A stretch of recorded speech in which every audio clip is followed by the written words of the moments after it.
हाँ, बकवास पर आपको खुशामदीद। हसरत ड्रामे की आज की किस्त पर रिव्यू से पहले मैंने इस ड्रामे के कमेंट्स पढ़े और यकीन करें, मुझे इतनी हंसी आ रही थी। जिस मकसद से मैंने कमेंट्स पढ़े थे वो वाकई देखकर मैं हैरान हूँ कि सब लड़कियों ने अपनी अपनी सास के बारे में लिखा है। मेरी सास भी ऐसी थी, मेरी सास भी सनाया के साथ जैसी थी। एक ने लिखा है मेरी सास भी ऐसी ही थी लेकिन जब सुधर गई तो गुजर गई। मतलब सासों से सभी तंग आए हुए हैं और ख़ासकर सनाया की सास। जैसी सास हो तो बंदा खाने में कुछ मिला कर दे दे इसे। इतनी फजूल हरकतें, इतने झूठ, इतनी फ्रॉडन औरत। ऐसी औरत तो सनाया जैसी समझदार और अच्छी बहू डिज़र्व करती ही नहीं। और सबसे बढ़कर के जॉब करके सनाया इस घर को अरहम की तरह ही संभाल रही है। और इस बात का अरहम को एहसास भी है कि सनाया ने जॉब छोड़ दी तो मैं मुश्किलात में फंस जाऊंगा, लेकिन फिर भी किसी मौके पर अपनी बीवी का साथ नहीं देता। हर बार इसे अपनी माँ सही लगती है और अब तो बहन भी आ गई है जलती पर तेल छिड़कने के लिए। बेटी के लिए असूल और बहू के लिए असूल और ऐसी सासों को इन जैसी ही बहुएं मिलनी चाहिए जो तीर की तरह सीधा करके रखे इन्हें। ना ही खाना खाना ना खाओ, उल्टी सीधी बात करे तो रिकॉर्ड करके मियाँ को दिखाओ। अरहम की माँ ने जो कुछ सनाया के घर वालों के साथ कहा किया वो नाकाबिले बर्दाश्त था। सनाया ने फिर भी अपने बच्चों को दादी से बदगुमान नहीं होने दिया। इनके लिए खाना लेकर गई कि आपकी दवाई भी देनी है, लेकिन इस औरत ने तो हद ख़त्म कर दी। बेटी के घर आते ही ऐसा तमाशा लगाया और सनाया को मजबूर किया गया कि अपनी बेटी के सर पर हाथ रखकर कसम खाओ कि मेरी माँ झूठ बोल रही हैं। तो सनाया ने ये नहीं किया क्योंकि कस्में वही खाता है जो झूठा हो। सच्चा इंसान कभी कसम नहीं खाएगा और यही सनाया ने किया। और हमको भी समझ आ रही है, इसके बावजूद भी सनाया अपने घर का माहौल ठीक करने के लिए अपने बच्चों की खातिर जाकर अपनी सास से माफ़ी मांगती है अरहम के कहने पर। और यहाँ पर सास और भी ज़्यादा हत्थे से उखड़ जाती है कि गलती तो तुम्हारी भाभी की है, माफ़ी भी उसे मांगनी चाहिए।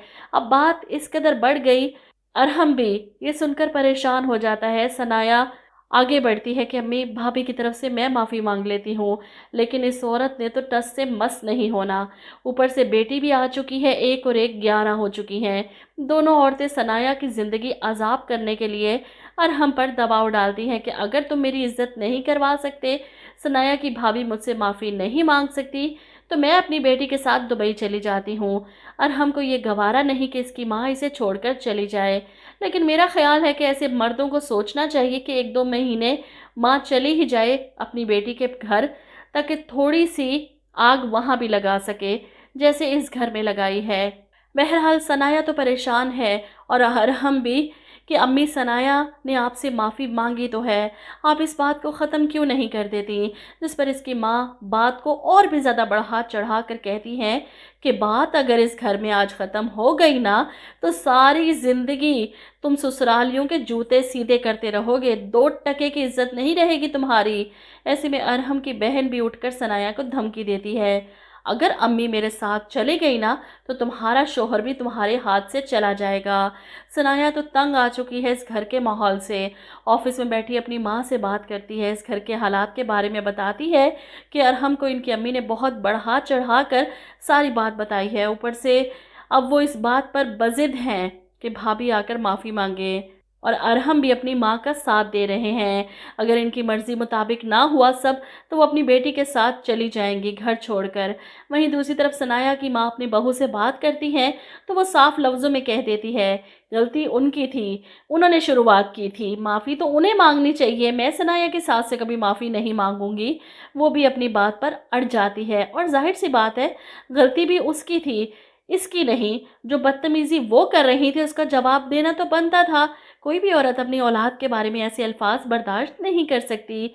वो सनाया अरहम से बात करती है कि भाभी ने अम्मी से माफ़ी मांगने से इनकार कर दिया है और अरहम तो ऐसे आग बगूला होता है, उठकर खड़ा हो जाता है, सनाया को बुरा भला कहता है। सही कह रही थी अम्मी, तुम्हारी भाभी तुम्हारे घर वालों की नज़रों में मेरी या मेरी माँ की 2 टके की इज्जत नहीं है।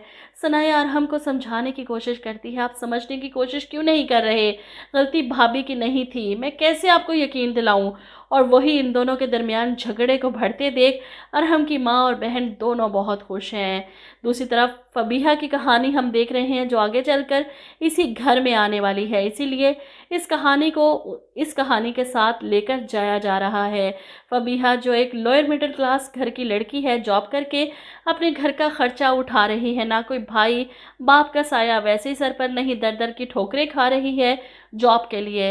ऐसे में एक घर से निकाले जाने के बाद एक और घर में इसे केयर टेकर की जॉब मिलती है, लेकिन साथ ही एक ठरकी मर्द भी टकरा जाता है जो जानबूझकर इसे हरास करने की कोशिश करेगा और सिर्फ अपनी नौकरी बचाने के लिए फबीहा को इसे इग्नोर करना पड़ेगा। वो घर आकर अपनी माँ से कहती है कि इस माशरे में बिना मर्द के एक औरत का रहना कितना मुश्किल है, जिस पर माँ समझाती हैं कि जिस घर में मर्द ना होना वहाँ औरत को ही मर्द बनना पड़ता है। अब अपनी जॉब बचाने के लिए उस घर में नौकरी तो करती रहेगी फबीहा, उस शख्स से खुद को बचाती भी रहेगी, लेकिन वो भी मौके की तलाश में होगा। जिस दिन इसे मौका मिला फबीहा की इज्जत पर हमला करने की कोशिश करेगा और वहाँ से वो भागेगी अपनी इज्जत बचाकर।